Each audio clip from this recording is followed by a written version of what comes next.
Hello guys! Happy Mother's Day sa lahat ng mga nanay dyan. So dahil Mother's Day nga, ay gagawa ko ng dessert. So gagawa ko ng buko lychee gamit ang Jolly Lychee. Nabili ko lang sa grocery. At lagyan natin ng nata. Of course, ang ating cream. At ang Jersey condensed milk. Sarap na, mura pa. Char. So, yan. Bumili ako ng buko. 3 piraso lang to. Yan.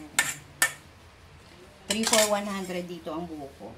Tapos yung sabaw, syempre, ininom na. Tapos, bigay na natin ito ating lychee. Ay, mabigas siya. Scary.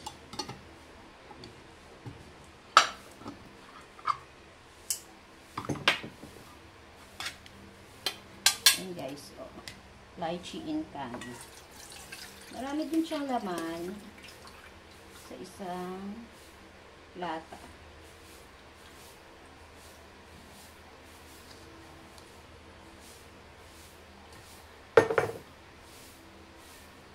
Ayan, lagyan na natin siya guys.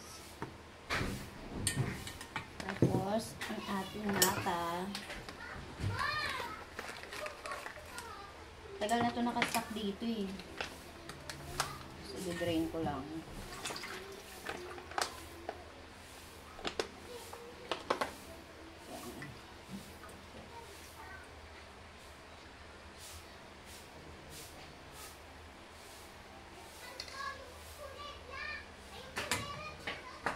Ayan guys, napakadaling dessert. Tapos of course, lalagyan natin ang ating milk. Wait lang.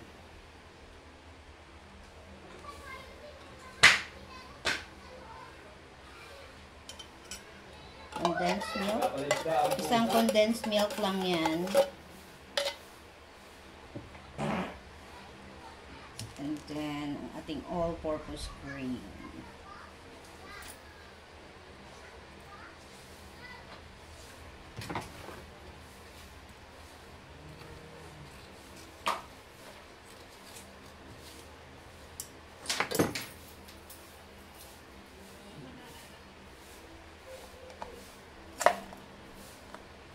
Tapos, imimix na natin siya slowly.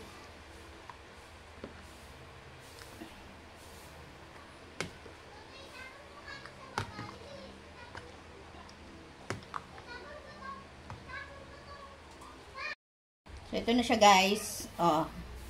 Yan, looks creamy. Lagay muna natin siya sa ref para malamig mamaya pag kinain. Yan lang guys. Thank you for watching. Bye-bye.